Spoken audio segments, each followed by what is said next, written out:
If you are using the lineage and the culture of somebody's city or somebody's hometown and backyard, do something that helps not yourself and your more of your notoriety for your own benefit with the ladies and the people in the city. Do something that actually makes the economy of that city in music and musicians bigger and greater. So therefore, we can have Rolling Loud in Houston. We can have more young artists performing on bigger platforms, Jimmy Fallon and Jay Leno and all this other shit, because an artist of this magnitude is living in our backyard. That's all I was saying. Not just for me, just for anybody. Literally living. Oh man, so that boy Drizzy Drake done got his Texas ID, officially a Texas resident. He's out there doing his thing, but in the meantime, just days after, Sauce Walka hit the Breakfast Club and criticized Drake for not helping Houston artists. Now that caused Drake fans to be on his ass. We gonna get to that, but first, let's get to what Sauce Walka had to say. What I was saying, it's not make-believe, it's simple, it's not fucking rocket science, it was simple shit. If you in this city and you saying, like what you just said that it wouldn't be no Drake without Houston. It wouldn't be no Drake without Houston. Okay, so at the time, why did Drake not? And still to this day, why did Drake not have no bunch of records with Houston artists? You didn't doing that with Atlanta. If you love Atlanta, and it's 7, 8, 9, 15 artists that you got songs with in Atlanta. Because why? Yeah. Not only does you know that the city of Atlanta was gonna look at you weird for not doing that, look at you and feel a certain type of way by you not making those songs and making those moments with that city, but you knew that it was also beneficial for you as an artist to make music with these songs, because the leveling of stardom and momentum, it feeds each other, versus you feel that I'm just the A-side artist that's lifting up this musician. But as far as the city of Houston, you looking at it for the market share.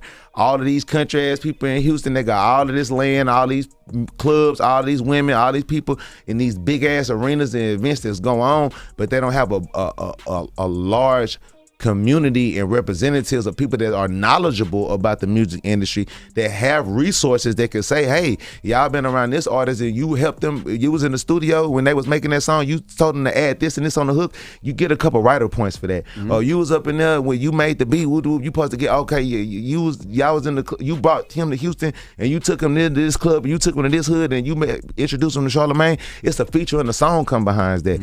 In every other city, it's a long list. California, it's a long list of artists from the Bay all the way to LA. They got Drake's songs with Drake. So how did Drake love Houston so much at that time and not have music with artists that you are uplifting from this community? Fuck me, I don't care. It's bigger than me. I didn't care about the song with me. Making a whole lot of sense to me. Know what I'm saying? But what I would like from then to now, Travis Scott is the only rapper that still got a song with Drake. Travis Scott, again, what I just said earlier, it makes sense. It's an equal trade. It's not necessarily like, oh, bro, I'm helping Houston and changing your life and changing your career. And it's bigger than just saying, oh, well, person wants the Drake stimulus package. Bro, fuck all of that. It's about fair exchange in business.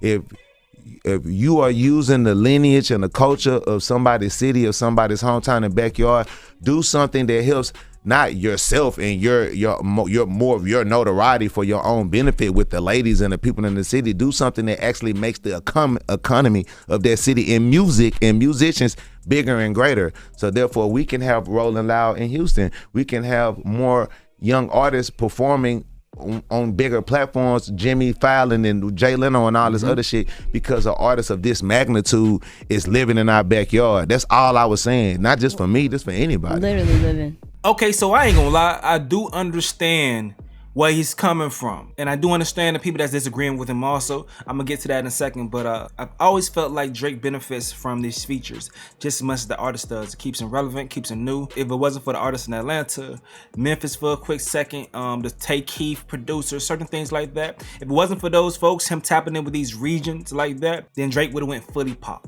So I do think it's a fair exchange for him to rock with already popping artists that's in their regions. I guess what he's saying is Houston doesn't have that much popping artists in his eyes or Drake's eyes to be able to collaborate with, so it'll be a fair exchange. Based on what Sauce Walka is saying, it seems like it will only be a one-way street as far as who benefits from a Drake feature if he works with these artists that he's referring to. Only they would benefit. It wouldn't be a fair exchange in his mind. But he thinks if Drake is benefiting off the culture, in his opinion, then Drake shouldn't mind doing that, because even though you're not getting a fair exchange as far as music or sound wise or whatever, you're still getting that fair exchange as far as being able to claim Houston in the way that he does. That's what Walka saying. I understand that, but let's get to the detractors that doesn't agree with him at all. This homie says Drake collaborated with Travis, Beyonce, Bun B, Tizo. He sampled several records, meaning he had to pay, and nor those artists got a cut for their record being sampled and haul for several years.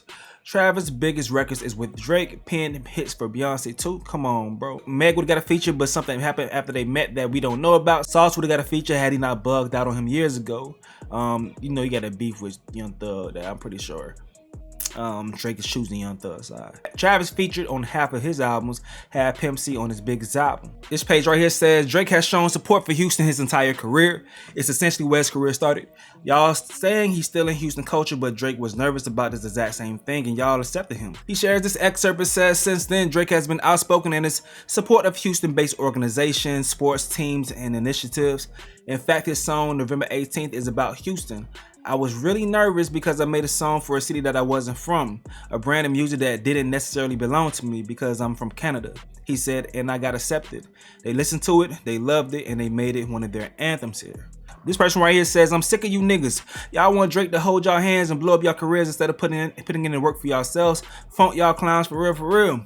This is mostly about ownership and entitlement to him. It wouldn't matter if he collabed with Houston artists, people would look for another angle like they did with Atlanta. Damned if you do, damned if you don't. Also, Drake pretty much gave Bun B his last hit on a silver platter, Port Arthur, but still. If Drake's so lame, corny, and irrelevant, now why not just stop talking about him? Oh brother, everybody hate on Drake, then in the same breath want him to help them. LOL, this shit getting pathetic, dog. That man don't owe nobody shit over a decade in the game. Drake better than me, I would've told niggas funk you and left it duh. Drake makes songs with Atlanta, equals he using Atlanta for clout. Drake doesn't make songs with Houston, equals he's selfish. You can never win in life. Let's tap into the comment section over at No Jumper. It says he has several music with several H-Town artists, just not you. We talked about that already. Drake is not responsible for blowing up random rappers' careers. That's their own job. Drake only in Texas for two reasons. One, the protection he gets with those mob ties folks. And two, the legal age of consent there is 17. And y'all crazy. Houston has culture. Yeah, Houston got culture. The fuck you talking about? Like, Skip? You don't even have conversations with people like this. What you mean does Houston have culture? The fuck? I don't funk with Drake, but Bun B, Tizo, yeah, they are. Kendrick told y'all already. 5 minutes later, joint album, Drake and Slim Thug. It ain't that deep. In other words, he heard Drake had made a song with him. So didn't he do songs with UGK? So imagine crying about a dude not wanting to work with people from where you from, but then y'all kill each other instead of lifting each other up. This is the black community. So, hey man, that's everybody's take right there, dog. Now it's your turn. Let me know what you got to say in the comment section below. I'm going to get up out of here though. This is another update with Stace. Yo.